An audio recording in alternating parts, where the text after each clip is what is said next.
bienvenue sur Au-delà des mots, la chaîne qui explore les mystères du passé pour mieux comprendre le présent. Ici, chaque époque a son histoire, et chaque récit est précieux. Installez-vous confortablement et rejoignez-nous pour un voyage fascinant. Dans le petit village de Veldoria, niché entre les collines dorées et les forêts denses, vivaient deux garçons que tout unissait, Elias et Noah. Depuis leur enfance, ils étaient inséparables. Ils couraient dans les champs, se lançaient des défis dans la rivière, grimpaient aux arbres les plus hauts, rêvant à des aventures extraordinaires. Mais ce qu'ils chérissaient le plus, c'était leur nuit sous les étoiles. Couchés sur l'herbe, ils faisaient des promesses qui semblaient inébranlables. Nous traverserons la vie ensemble. Peu importe ce qui arrive, aucune distance ne pourra nous séparer. Leurs mains se serrèrent dans un serment silencieux. Noah voulait voir le monde. Elias voulait rester auprès de ceux qu'il connaissait. Le destin, toutefois, avait d'autres plans. Le vent soufflait doucement sur Veldoria, soulevant la poussière dorée du sentier qui serpentait entre les collines. La fin de l'été approchait, et les jours s'allongeaient dans une langueur mélancolique. Ce jour-là, Elias et Noah étaient perchés sur leur arbre favori, un vieux chêne dont les branches massives leur servaient de refuge secret. Noah serrait dans ses mains une lettre. Son regard brillait d'excitation, mais une ombre de doute flottait dans ses yeux. « J'ai été accepté », murmura-t-il. Elias détourna le regard, fixant l'horizon. « Accepté où ?»« À l'université de Novari. Une des plus grandes académies du pays. C'est une opportunité incroyable. » Un silence tomba entre eux. Noah imaginait déjà les avenues pavées de la ville, les grandes bibliothèques et les amphithéâtres remplis de jeunes esprits avides de savoir. Il voyait les trains rapides, les lumières scintillantes de la capitale, les rivières bordées de cafés animés. Mais Elias ne voyait qu'une chose, le vide que Noah laisserait derrière lui. « Tu vas partir » souffla-t-il.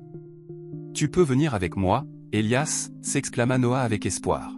« On pourrait voir le monde ensemble, découvrir ce qui se cache au-delà de ce village. » Elias baissa la tête. Il aimait Veldoria. Il aimait le rythme lent des saisons, les visages familiers, le vent qui portait les souvenirs. Partir, c'était renoncer à tout cela. « Je ne peux pas. » Noah fronça les sourcils. « Pourquoi ? Pourquoi refuser ? » « Parce que ce monde-là n'est pas le mien, Noah. Ici, je suis chez moi. Je ne veux pas d'une vie où tout change tout le temps. » Le vent souffla entre eux. Noah passa une main nerveuse dans ses cheveux. « Alors, tu resteras. »« Oui. Mais je t'attendrai. » Un sourire triste se dessina sur le visage de Noah. « Promis ? » « Promis. » Le lendemain matin, alors que le soleil dorait les toits du village, Noah monta dans une diligence. Elias était là, sur la place du marché, les mains dans les poches. Noah lui fit un dernier signe de la main avant que la carriole ne disparaisse dans la poussière du chemin. Ce fut la dernière fois qu'Elias vit son ami, avant de partir à sa recherche, des années plus tard. Lorsque Noah quitta Veldoria, le village perdit une partie de son éclat aux yeux d'Elias. Au début, il trouvait du réconfort dans les lettres. Chaque enveloppe apportait un fragment de ce monde lointain où Noah s'épanouissait. Il les lisait avec avidité, cherchant dans chaque phrase une trace de l'ami qu'il connaissait. Extrait d'une des premières lettres de Noah. « Elias. Tu ne devineras jamais ce que j'ai vu aujourd'hui. Il y avait une rue illuminée de lanternes dorées, et des musiciens jouaient un air étrange qui résonnait dans tout mon corps. Ici, tout est plus grand, plus rapide, plus vivant. Tu me manques. Un jour, tu viendras ici, et je te ferai tout découvrir. Je te le promets. » Elias souriait en lisant ces mots, imaginant Noah émerveillé. Il lui répondait en racontant la vie du village, les traditions qu'ils avaient toujours partagées. Extrait d'une réponse d'Elias. « Noah, cette semaine, ils ont installé les guirlandes pour la fête du solstice. Comme chaque année, j'ai cherché la plus grande étoile filante. Tu sais quoi ? J'ai fait un vœu, que tu reviennes bientôt. J'espère que tu n'oublieras jamais notre village. » Mais au fil du temps, les lettres de Noah changèrent. Elles devinrent plus courtes, plus vagues. « Désolé, j'ai beaucoup de travail en ce moment, je t'écrirai bientôt. » Puis elles se firent plus rares. Elias tentait de se rassurer. Peut-être que Noah était juste occupé. Peut-être que la ville le happait un peu trop. Mais chaque matin, il guettait le facteur avec espoir. Chaque soir, il retournait chez lui, les mains vidées, le cœur lourd. Les mois passèrent. Puis un an. La dernière lettre de Noah arriva un matin d'hiver. « Elias, j'espère que tu vas bien. Je suis désolé de ne pas avoir écrit plus tôt. J'ai tellement de choses à faire ici. Tout va vite. Parfois, j'ai l'impression d'être une autre personne. J'espère que tu comprends. Prends soin de toi. » Il n'y avait pas de signature. Et après cela, plus rien. Le silence. Un silence plus bruyant que 1000 mots. L'attente devint une souffrance. Elias n'en pouvait plus. Alors, un matin, il prit une décision folle, il quitta le village pour retrouver Noah. Ce fut un voyage long et éprouvant. Il marcha des jours durant, traversant des forêts épaisses où le vent hurlait la nuit. Il dormit sous des ponts, dans des auberges de fortune, se battant contre le froid et la solitude. À chaque ville traversée, il posait la même question. Avez-vous entendu parler de Noah? Les réponses étaient vagues. Certains parlaient d'un étudiant brillant, d'autres d'un homme perdu dans l'ivresse du succès. Puis un nom revint sans cesse, le sommet. Un cercle élitiste, réservé aux puissants. Noah faisait désormais partie de ce monde. Après des mois de recherche, Elias retrouva enfin Noah. Il se tenait au sommet d'un gratte-ciel, entouré de personnes riches et élégantes. Son visage avait changé. Ses yeux, autrefois pleins de rêves, étaient devenus distants. Quand leurs regards se croisèrent, Noah sourit. Mais ce sourire était étranger. « Elias? Tu es là, après tout ce temps? Je suis venu te chercher. Pourquoi ?» Le ton de Noah était neutre, comme s'il ne comprenait pas. « Parce que nous avions fait une promesse. » Noah éclata de rire, un rire amer. Les promesses d'enfants ne survivent pas au monde réel. Le cœur d'Elias se serra. Son ami n'était plus le même. Quand Elias retrouva Noah, ce dernier ne ressemblait plus au garçon qu'il avait connu. La conversation avait été brève, presque irréelle. « Nous avions fait une promesse, Noah. Les promesses d'enfants ne survivent pas au monde réel. » Ces mots résonnaient dans l'esprit d'Elias alors qu'il marchait sans but dans les rues de la ville.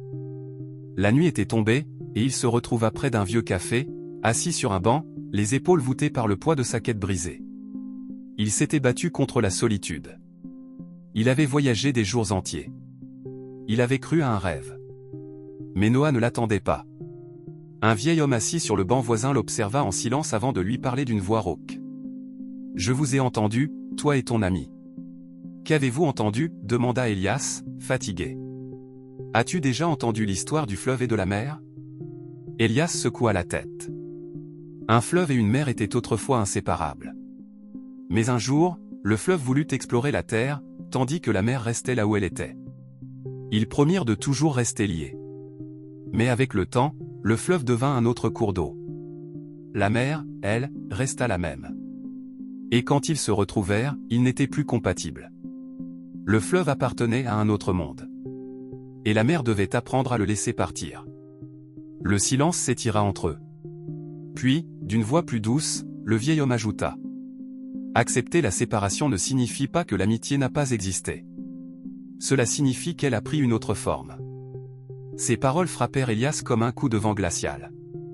Il se leva et reprit son chemin, mais cette fois, ce n'était plus pour retrouver Noah. C'était pour se retrouver lui-même. Les jours qui suivirent son retour furent étranges pour Elias. Il se réveillait avec un poids au creux de la poitrine, ce vide que Noah avait laissé derrière lui. Pourtant, chaque matin, il se forçait à se lever, à accomplir ses tâches, à respirer l'air frais du village. Les premières semaines, il se sentait comme un étranger dans sa propre vie. Il traversait les rues familières, observait les mêmes maisons, les mêmes champs dorés, mais tout lui paraissait différent. Comme si, en quittant Veldoria pour retrouver Noah, il avait perdu un morceau de lui-même en chemin. Une après-midi, il retourna sur leur colline, celle où ils avaient fait leur promesse. Là, sous le vieux chêne, il s'assit et ferma les yeux. Il s'attendait presque à entendre la voix de Noah à côté de lui, à sentir son rire éclater dans l'air. Mais il n'y avait que le chant du vent et le bruissement des feuilles. Et pourtant, ce silence n'était plus aussi douloureux qu'avant. Il posa la main sur l'herbe, là où il s'était allongé des centaines de fois pour observer les étoiles. Et il comprit. L'amitié n'a pas besoin d'être figée dans le passé pour exister. Elle peut vivre dans les souvenirs, dans les traces invisibles que les gens laissent en nous. Noah faisait partie de son histoire. Et même s'il n'était plus à ses côtés, cela ne signifiait pas qu'ils devaient regretter ce qu'ils avaient vécu. Il était temps d'arrêter d'attendre. Petit à petit, Elias recommença à sourire. Il se mit à aider les fermiers du village, à enseigner aux plus jeunes comment grimper aux arbres sans tomber, à raconter ses aventures aux enfants qui rêvaient, comme lui jadis, de voyages impossibles. Il ouvrit enfin ce vieux carnet où il avait noté ses pensées pendant le voyage. Plutôt que de l'abandonner, il décida d'en faire un livre. Une histoire sur deux amis qui s'étaient perdus en chemin, mais qui avaient grandi malgré la distance. Chaque jour, il écrivait quelques pages, trouvant du réconfort dans les mots. Et plus il écrivait, plus il se rendait compte d'une chose, il n'était plus prisonnier du passé. Un soir, alors qu'il fermait la boutique du libraire du village, une voix l'interpella. « Elias, tu viens avec nous ce soir ? On organise une veillée sous les étoiles, comme avant. » Il hésita une seconde. Autrefois, il aurait refusé. Il aurait préféré rester seul, enfermé dans ses pensées. Mais ce soir-là, il sourit et répondit simplement. « Oui. Pourquoi pas ?» Alors qu'il marchait vers la colline avec les autres, il leva les yeux vers le ciel nocturne. Les étoiles étaient toujours là. Peut-être que Noah les regardait aussi, de là où il était. Et pour la première fois, cette pensée ne lui fit plus mal.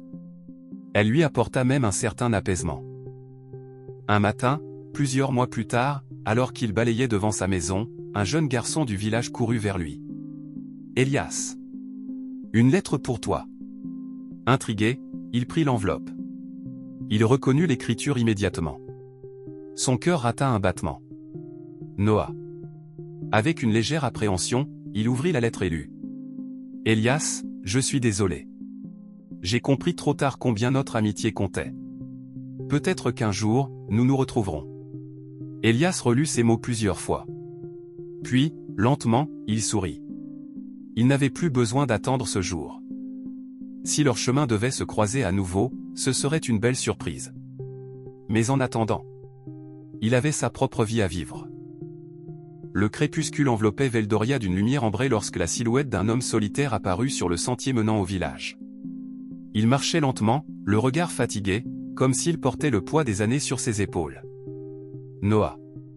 Ses vêtements étaient élégants mais froissés, sa barbe mal rasée témoignait de longues journées de voyage.